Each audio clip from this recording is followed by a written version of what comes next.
From Riverside Health System, this is the Healthy You podcast, where we talk about a range of health-related topics focused on improving your physical and mental health. We chat with our providers, team members, patients, and caregivers to learn more about how to maintain a healthy lifestyle and improve overall physical and mental health. So let's dive in to learn more about becoming a healthier you. I'm really excited to have with me today in the Healthy You studio, Dr. Eric Stone. Dr. Stone is with Riverside Hayes Medical Group, and we're going to be talking about living with diabetes, insights on prevention, management, and everyday resilience. Welcome. Thank you. Thanks for having me here. It's very much a pleasure to be here. Right. It's a big topic that I spend quite a bit of my clinic time trying to help people with. Absolutely. So thank you for that. It's a topic that's near and dear to my heart as well.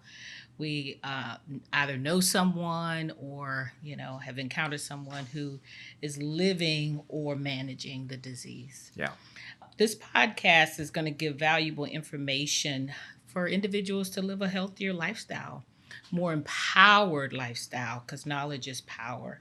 I'm Frankye Myers, and I'm your host, and I look forward to talking more about this with you. This condition actually affects over 37 million people in the United States alone. Diabetes, whether you're living with diabetes, know someone who has it, or want to understand more about it, this episode is definitely for you. So, Dr. Stone, tell me about how you ended up in medicine, and then specifically what drove your passion around diabetes. So, ended up in medicine. My dad was actually a healthcare administrator. Okay. So I always grew up around the medicine world, and he was in the military. So I became a military doc. Okay. And did that for 25 years and took care of healthy, athletic people who break things and not a whole lot of diabetics. Okay. And then I spent about 15 years doing executive medicine, spending more time in the boardroom than the exam room. And when I went back to clinic, I realized I didn't know much about diabetes. Mm-hmm. It was kind of my weak point. And so I decided to make my weak point into my strong point. I like that. Mm-hmm. And studied up on it quite a bit because it's the people I was taking care of, that's what they needed. And continued to study on it, and actually just finished a course in reversal of insulin resistance and in managing type 2 diabetes. So I'm excited to be here. Interestingly, part of the course I was at last week, they mentioned even scarier numbers than the 37 million. They kind of estimated that 13% of Americans now have type 2 diabetes or diabetes of any kind, and another 36% of Americans are pre-diabetic or insulin resistant. Wow. When you add that up together, that's 50% of Americans. This problem's huge. Yeah, absolutely. To give our listeners a little bit more of a perspective, let's start out by first just defining what is diabetes. Okay, so diabetes is the body's inability to regulate its glucose. It's broken down into two main types. We have very interesting names, type 1 and type 2. Right. Yes. So type 1 is basically the what most people consider childhood diabetes because it happens more in younger individuals before age 30. Okay. It is the lack of insulin. Your body's no longer producing insulin because the organ, the pancreas that produces it, something has happened to it. Quite often it's an autoimmune disease where insulin is no longer being produced. Okay. Again, typically happens in people before they reach age 30. There's kind of a subgroup that happens in older people called latent onset autoimmune diabetes that happens in older individuals beyond age 30. Tends not to come on quite as quickly as the juvenile diabetes and can often get missed. I know I have missed it before, but that's basically kind of the type 1 group. And probably accounts for 10% of all the diabetics. The bigger group, accounting for 90% diabetics, are your insulin-resistant group. These are folks who they're making the insulin. The body's just not sensitive to the insulin. kind of the analogy I use is if your cell was a room, Okay. and the room's got a door, the door has a lock on it, and insulin's the key that unlocks the door. In people with type 2 diabetes, there's something stuck inside that lock that the key won't work. And so that's kind of the type 2 diabetes. Gestational diabetes happens in ladies during pregnancy, and it tends to be more of that insulin resistance type, although it's treated with insulin because of the health risk to some of the medicine for the baby. So, and I know a little bit about this because diabetes runs in my family. It's something I've been tackling, my whole life. I actually live like a diabetic, but I'm not, to avoid or putting it off as long as possible. Are there things that you can do? The lock is stuck. Are there things that you can do to get the lock open, or for people to prevent their lock from getting stuck? So, most people think I can never have a carb. I can never enjoy the foods that I love. What are your thoughts around that? So let me, I'm going to get to that. Okay. Let me just say that the type 1 diabetics, right. the people that don't have insulin, you can't undo that. Gotcha. They're going to need insulin. There are lifestyle things that they can do to improve their health and actually make their insulin needs less. They can have, because of what they do in lifestyle, they can have what I call double diabetes. Right. They have an insulin resistance on top of type 1 diabetes. But to your question, what can I do to maybe reverse the lock, yes. or prevent it? I think it has to come down to what we understand about insulin resistance, and that will kind of go with a strategy. There's actually lots of different processes going on. There's oxidative stress. There's what we call lipotoxicity. Basically, the fat cells in our body start creating this inflammatory toxic cascade that eventually starts attacking the pancreas, the very cells that produce the insulin, and a whole cascade. But the thing that I think probably is the easiest for people to wrap their head around, and if you just kind of address that, everything else falls in place, is the process of called intermyocellular lipids. Okay. Basically, what we've discovered is what we think is causing the majority of the insulin resistance. And, long story short, it's fat. And I'm laughing because I just had my physical. Yeah. And she touched my belly and she said, carbs. So, Yeah. We've long known that, having excess fat produces insulin resistance, and there's a belief that insulin resistance produces excess fat. So it's kind of the chicken and the egg argument. What we do know is excess calories and will kind of create that whole cascade. That makes sense. And this happens actually quickly. It happens actually in 1 or 2 days. Of consuming the sort of excess calories that the insulin resistance happens. I've seen some studies that it happens as quick as 3 hours. So I think to understand some of this, there's a great study that was done, actually a couple studies, but the one that really comes to mind was a study that was done almost 100 years ago in Texas. Okay. Among healthy medical students, where they were trying to see, kind of how diets affect insulin resistance. And so they took these healthy medical students with no medical problems, and they fed them horrible diets. By the way, I do not recommend either one of these diets. So one group, they fed, all these simple carbohydrates, sugar, pastries, all these starches with potatoes and bread, and that's all they ate for 2 days. Good stuff. Yeah, that's all they ate for 2 days. The other group, they fed a high saturated fat diet. They fed them eggs, mayonnaise, whole cream, donuts. Just all these, even better. all these high Right. high fat diets. And then after that, They basically did the same test they do on pregnant ladies looking for gestational diabetes. They gave them a sugar drink, and they tested their blood at intervals like 30 minutes, 1 hour, hour and a half, 2 hours, to see if they could get how they would respond on naturally getting their sugars back down to normal. Right. No surprise, their sugars went up right away after drinking a sugary drink, as you would expect. The carbohydrate group, though, at the end of 2 hours had returned their sugar back to normal at 100. Really?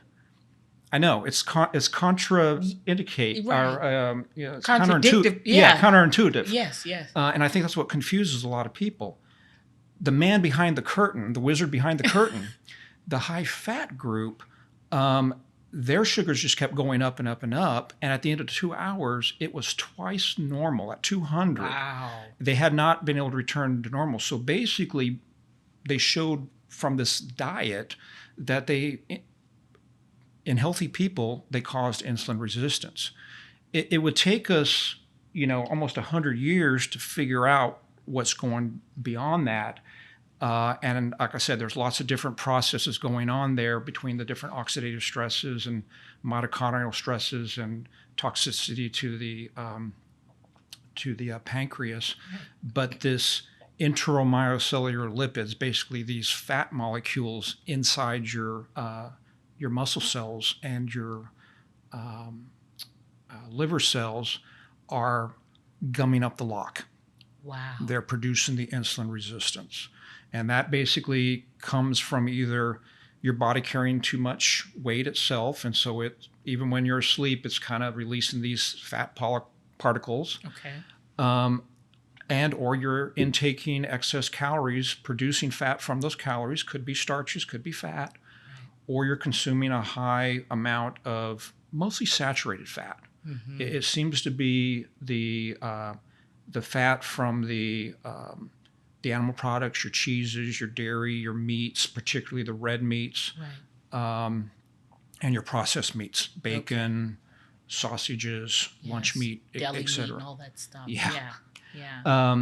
Yeah. Seems to be the bigger problem. The unsaturated, less saturated fats seem to be lesser of a problem.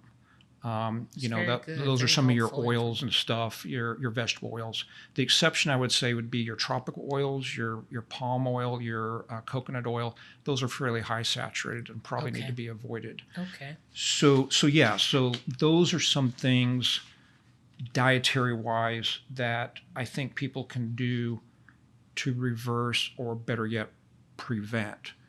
By the time somebody starts showing signs of diabetes or pre-diabetes, it's kind of estimated that they've already lost 50% of their ability to regulate their sugar. They've done enough damage that it's now starting to show up with our tests. Our tests just aren't sensitive enough to see it that early. So if you want to try to turn the curve, you want to do it early. If you wait too long, there's no coming back. Well, it's less likely. I won't say there's no weight coming back. Right. They certainly, we have proven that you can put diabetes, type 2 diabetes, in remission. Okay. You can reverse insulin resistance. Your chances of doing that are much better the earlier you do it, because of that stuff. So, that's good information. By the time your house is on fire, going around and blowing out a couple candles isn't going to do it. Right. You got to get out. You got to get real serious. Right. The further you are in the diabetes, the more intensive I would say the changes need to be. If you think you're at risk for diabetes and you want to play a little bit on the side with the stuff, you're more likely to be successful. But the closer you get to it, the more intensive it needs to be. And I talked about diet. Yes. Talked about weight. A few statistics. Just carrying weight. BMI is a measurement we use for. I feel like that range keeps, every time I'm close to the target, it changes and it gets lower and lower. Well, I've got the numbers here if you want to start comparing. I believe you. If people want to know what their BMI is, I brought the chart.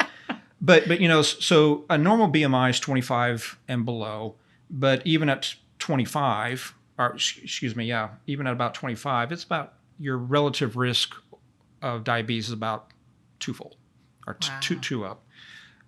Less than a BMI of 23, which is kind of on the lower side of normal. Right. That's sort of a one relative risk. When you start getting into the obese category, which is 30 to 35, it's about relative risk of 20. 35 and above is almost 40 relative risk. Wow. So there's definitely a relationship. Yes. And, unfortunately, 43% of the American population is obese. And then the rest, 73% is either obese or overweight. So like I said, we've got a big problem. We do. Thank you, too, for breaking that down. That's very helpful. I'm sorry, you were going to add something. Oh, I was just going to say, so I focus on diet, and absolutely that is a factor. I think there's probably two other big factors that would be worth focusing on. I spent a lot of time on diet because, no kidding, that's where the money is. Yes. I would say activity, or better yet, inactivity, is probably the other big factor. I've got it. What is the activity goal? I mean, age appropriate, Mm-hmm. right? Mm-hmm. But, is it 3 to 4 days a week? Yeah. 30 minutes brisk walking? You hear various things around that. Everything helps. The guidelines are moderate activity of 150 to 300 minutes a week. Okay. Moderate activity, to give yourself an idea, is, would be a brisk walking to the point you can talk, but you can't carry on full sentences. You got to take some breaks with it. Right. Whereas a vigorous activity would be like you're running and jogging, you're only getting a couple words out. Right. Okay. Right. So that's kind of it. Now, if you're able to sing as you're walking, you're not walking briskly enough.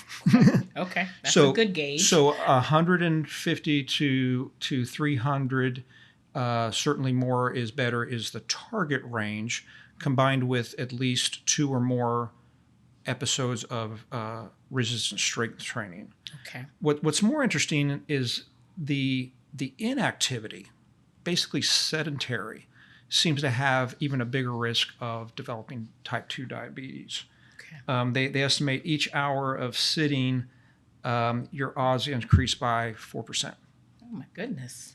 So they found that, even doing small activity, just getting up and moving around during the day, seems to help lower your metabolic risk. They say that people who are diabetic or pre-diabetic, after you eat, just get up and take a small walk. Okay. That's doable. I talked about the insulin resistance, that door and that key. There's a secret passage. Okay. That's independent of insulin. Okay. And it's called exercise. It really does. The exercise, through mechanisms I don't quite understand, activates that same glucose channel that lets the sugar in, independent of insulin. We know that with type 1 diabetics who don't have insulin. Okay. Whenever they exercise, they actually have to be kind of careful that they don't bottom their sugars out too much, because they'll actually get their sugar down. So activity or exercise would be probably the second biggest thing. Okay. And then the third biggest thing I would say would be sleep. Wow. Now, you had Dr. Givens Yes. on here. Okay, can I just say something about Yes, you can. About, absolutely. It's just a quote that I want you to remember, because I'll get a lot of people who come to me of, I can't get my sugar under control because I can't exercise, or I can't get my weight under control because I can't exercise. You can't outrun a bad diet. I like that. I mean, seriously. It's kind of there to stay, right? Yeah, I'm not saying this to brag. I'm just saying this because I know how many calories I burn on the treadmill. When I run 3 miles of 5K, I only burn 500 calories. Oh my goodness. That's a medium French fry. You can out eat your exercise in about 5 minutes. So diet is the key. Exercise is probably the second big one, and then sleep, which I got to be honest, I'm guilty of not doing as well as I should, but sleep actually plays a big factor as well. How much sleep are you averaging? I'm actually now getting probably 7 hours. Is the ultimate 8 hours? 7 to 8 hours is the sweet spot. Okay. Dr. Gibbons was doing a podcast with you a little while. Yes. I got a chance to hear it. Yes. And I thought it was interesting that he said the 6.5 is the absolute floor. And at least what I've seen in sort of the diabetic stuff holds that up. That's spot on. Yeah. So they actually found that that when people get a sleep debt below that by 30 minutes every weekday, their obesity risk goes up by 18%. That's why I'm gaining weight. That's over a 12-month period. Reason. And their insulin resistance goes up by 41%. My goodness. 41%. That's huge. It is huge. And I didn't actually appreciate that until I started understanding a little bit more about sleep and the architecture and some of the restorative effects and the neural hormones that we need, our bodies need, and our brains need to recover. Wow. So that's great information. Thank you, Dr. Stone.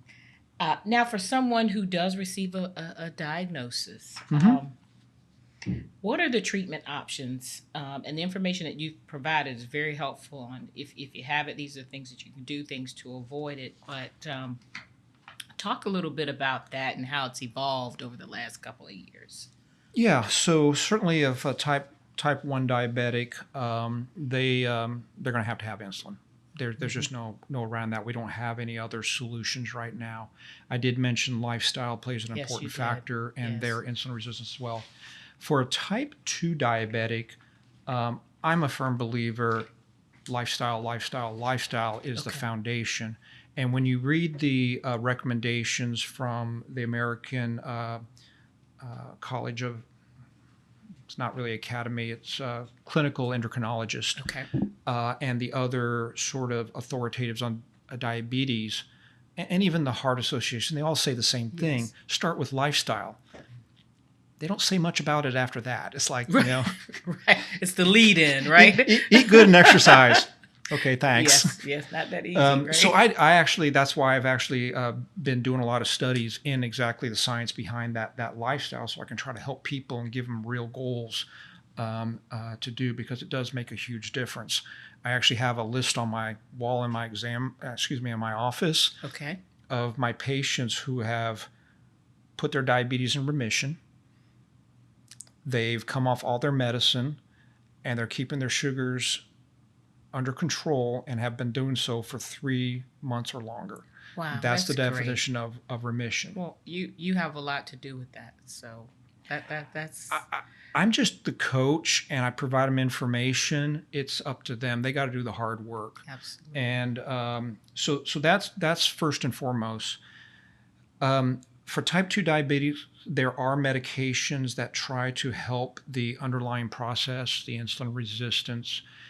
Almost everybody first gets tried on metformin. It's one of the first newer novel medications that gets at that insulin resistance. The older medicines of insulin and the sulfonylureas basically were just giving you more insulin, which wasn't the problem. Right. So you weren't solving a problem. You already had enough insulin. You had that insulin resistance. So metformin came out as sort of the first medicine, and we still use it quite a bit. It's a relatively safe medicine, not always well tolerated because of some of the GI side effects, and it's cheap. There's a lot newer medicines now coming on the market. Anybody who has turned on anything of media knows about the injectable GLP-1s associated with the weight loss. They are a huge finding and very powerful in diabetes and the weight loss, working on not only the insulin resistance, but some of the other stuff that's happening in the gut and microbe. They're reducing your appetite. They're slowing down the digestion. Another big category is the SGLT2s that works on the kidneys. The way it's explained to me that I like to understand is, when we have type 2 diabetes, our bodies basically our cells are starving because you can't get the sugar where it is. And as a defense mechanism, our bodies kind of go into this survival mode of basically trying to pull all the energy back in, to include the sugar that should be in your urine. It's pulling it back into your body. Yes. And these newer SGLT2s basically stop that from happening, basically lets you urinate out that extra sugar. Okay. And that also gets your sugars down and causes a little bit of weight loss itself. Okay. And both these class of medicines also have a lot of secondary benefit for heart and other functions, but they're terribly expensive. And they do carry some side effects that some people can't tolerate. So again, a plug for lifestyle. It's free and it's effective. Yes. Just discipline, right? Yes. Yes, absolutely. And a good coach. As a former athlete, that does make a difference. All right. Anything else, Dr. Stone? Yeah, so that's probably the gist of it. I do want to kind of leave people with a few things to consider. One, if you're diabetic or pre-diabetic, please consider the Riverside Diabetes Education Program. They got a whole host of services to include weight loss, and they've been hosting a class on reversing insulin resistance and prediabetes, as well as helping type 2 diabetics. It's a month-long, I think, weekly class. How do you get connected with that class? Get your pencils out. Okay. All right. Let me grab the pen for myself. The phone number is 757 Okay. 234 Okay. 4285. That's 757 234 4285. You can also see one of your providers who could refer you out there to them as well. If you can't make their classes, or you just want to add something onto it, I often will direct my patients to a free website called fullplateliving.org. That's fullplateliving, all one word, .org. It's hosted by the Ardmore Health Institute. They're running off of a grant, so it is entirely free. There is no gimmicks. They're not trying to sell you something. They don't have an agenda. They're not going to bug you. What they have done, and it's not, this particular site is not diabetes specific. It's about healthy eating specific. They teach people through 8 training modules, and mostly these are videos, and you can just rock it through the videos to get the idea and gist. Once you finish their initial training module, it opens up the website for a whole lot of dietary related health issues like weight loss, diabetes, things that people might be interested in, and how different diets and strategies can affect that. But they want you to get the basic understanding before they'll open the website up to you. You just have to sign on. The most you'll get is a weekly email that gives you cool recipes. Okay, cool, healthy. Cool, healthy recipes. Recipes, and, always nice. And some encouragement. This is a no kidding, no gimmicks, a good deal out there. There are a couple other web organizations that will help coach people in diabetes, particularly in lifestyle stuff out there. They do charge a fee because that's how they make money. One's called Diabetes Undone.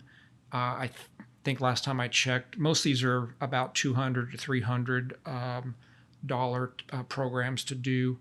The other one's called Mastering Diabetes. The first one, Diabetes Undone, is all training.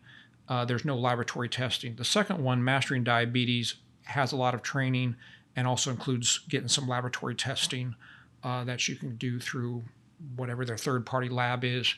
That second one, Mastering Diabetes, also has a particular area and focus for type 1 diabetics because the host of this is actually type 1 diabetics. So that's just a couple other resources out there. And if people like watching documentaries, which I do, I'm kind of a nerd, there's a great Netflix documentary, not about diabetes, but about healthy lifestyles, which, spoiler alert, will work for diabetes too. It's called Live to 100, Secrets of the Blue Zones by Dan Butler. He actually worked for National Geographic, and they basically found these 5 zones in the world where you just had this high concentration of 100-year-old people who are living healthy, very little dementia lifestyles. And they basically looked at, what do they all have in common? It's quite interesting. So I actually got a chance to hear Dan Butler talk last week as he recounted his stories. Again, not about diabetes, but after watching this little 4-series mini documentary, it's inspiring. Okay. And it has the same principles that will probably help you with diabetes. Great information. I'm going to actually go through all of those things you outlined Okay. For myself. And I just want to thank you for your passion and your commitment. Oh, my pleasure. And all the great work that you're doing. Thank you so much for taking time out of your busy schedule. Thank you. Thanks for having me. You're welcome. You're welcome. All right, Dr. Stone, anytime you're welcome to come back. For those of you tuning in, we hope today's episode has been valuable in understanding diabetes and learning how to manage it effectively. Be sure to check out our show notes for additional resources. And don't forget to subscribe for more health insights on Healthy You. Thank you for listening to this episode of Healthy You. We're so glad you were able to join us today and learn more about this topic. If you would like to explore more, go to riversideonline.com.